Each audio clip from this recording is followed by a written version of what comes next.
So in this third part of the tutorial series, we're going to look at doing two parts of the rocket, which are the booster and the door. Both are going to be using the extrude tool, but we need to learn a little bit about a few things that we can control within the extrude tool to create tapers for when we do our booster, so that we can make it get wider at the bottom or narrower if we wanted.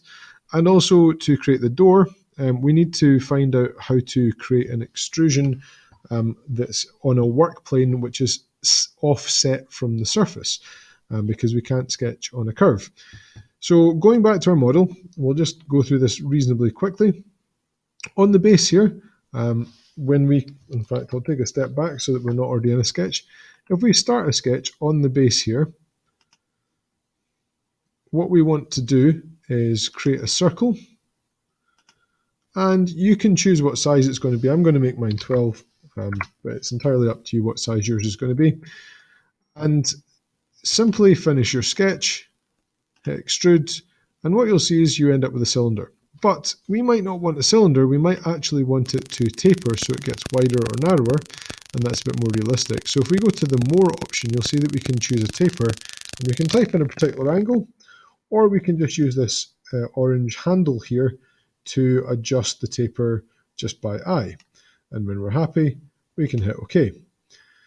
Likewise, if you wanted it to be hollow, there's a slight difference you can make to the original sketch, and that's just to go back into the sketch here. If we have a look at it, we would need to add another circle on the inside, but there is a potential issue with this when we do a tapered extrusion, in that when we select this bit between the two circles, if we try and make a taper, what you'll find is that it basically can mess up the thicknesses because the taper happens on both surfaces. So if we taper out the way, the hole gets smaller, and if we taper in the way, the hole gets bigger until it kind of disappears. So just kind of be aware of that. It's really up to you how you want your booster to look, so you can play around with that to whatever looks right to you. So I'm just going to click OK there. And if you so desired, you could add another sketch and create extra boosters that go in these other areas. I'm just going to do one by eye roughly in the middle here, although we could draw a line and constrain it to 45 degrees to make sure it's in the right place. So I'm going to make another little booster here, just the same process, extrude, and we'll use the taper, make it a bit wider. I think I'll make it not quite as long though, because it's sticking out a bit too far. And then we could use the circular pattern tool, just like we did before, to select the feature, then the rotation axis, which is this surface here, and the number of them. Because I have 4 fins and I've got 4 gaps, I'm going to do 4 boosters, and that gives us some extra boosters in there. Now, it's your design. You can add as many or as few boosters as you want, and you can make them taper however you want, whether they have holes. Again, that's up to you. But that's the basic idea. Now, to make the door, what you'll notice if we look at the example is that the front of the door is flat, but this surface is curved.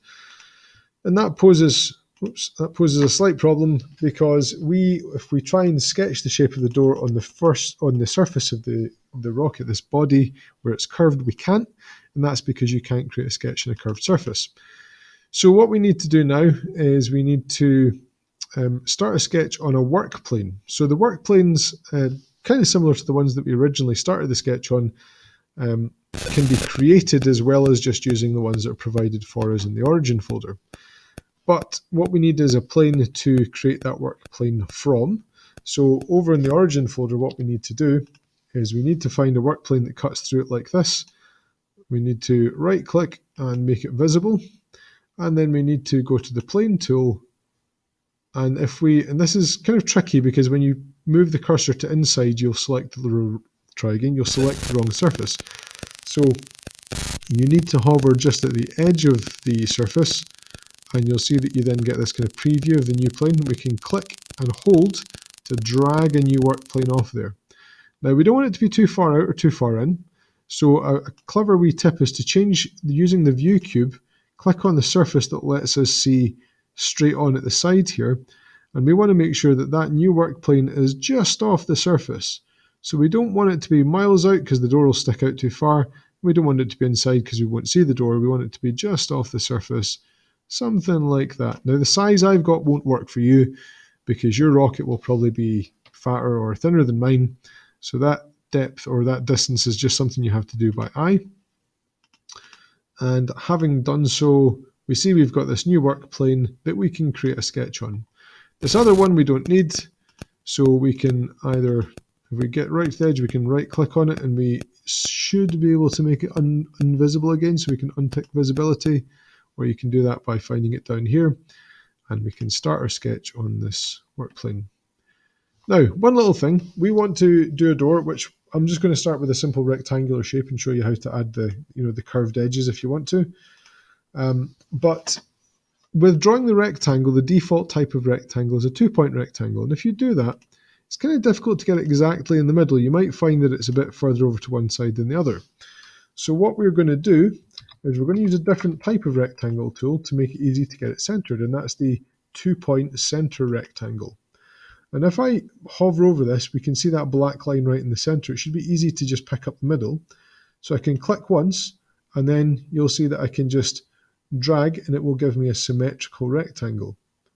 So I'm going to drag it out to about that sort of size. I'm not going to make it particularly specific, but if you wanted, you could round the numbers so they were more sensible. So I could type in 30 and then hit the tab key into the other one, go at 15. That will look good for me, but again, it's up to you how big or small you want that to be. The next thing is that we would create an extrusion to extrude that back to the surface, but if we wanted it to have curved corners like we see here, what we would need to do next is to add fillets to that beforehand. So we go to the fillet tool. The fillet, we would probably, given that it's only 15 wide, maybe make it about 4. You can see how it looks and change it though. So we can add some fillets by clicking on the pairs of lines. And that gives us our curved edges. And if we're happy with that, we can finish the sketch, hit extrude, and you'll see the extrusion will probably want to go in the wrong direction. So what we need to do is we need to tell it to go the other way. We can either do that by dragging that back the way, or by clicking these arrows to change the direction. And we want to make sure it's an adding extrude. And what we could do is just to next. And what we'll find is if we do to next, you'll see the extrusion just goes exactly to that surface that it hits. And we can click OK. We now have our door. Now we haven't added the inner surface. That can be added quite simply by creating a new sketch on here. And by basically, and this is quite a clever wee tool that we can use, is the offset tool. We're going to use project geometry, which will copy that outside shape onto this sketch, so that we don't have to draw that shape all over again. So I'm going to hover over here with project geometry. I'm going to click on there, and you'll see that I've now got the shape of that outer edge. And if I use this tool here, which is called offset, I can click on that shape and make a copy of it just in the way. And with that sketch finished, we could then do another extrusion for the middle, and we could make that cutting extrusion, and we could choose how far in we wanted it to go. Probably not terribly far. So the profile is this bit on the inside here, and we can either drag it or we can specify a distance to just make that go in the way of it.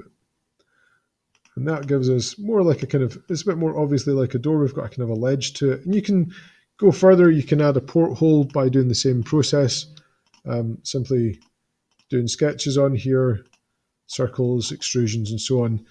But it's exactly the same process as we've gone through, so I'm not going to go through all the steps there.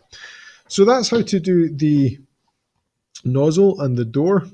And the next tutorial, we're going to look at how we add materials to make it look a bit more realistic.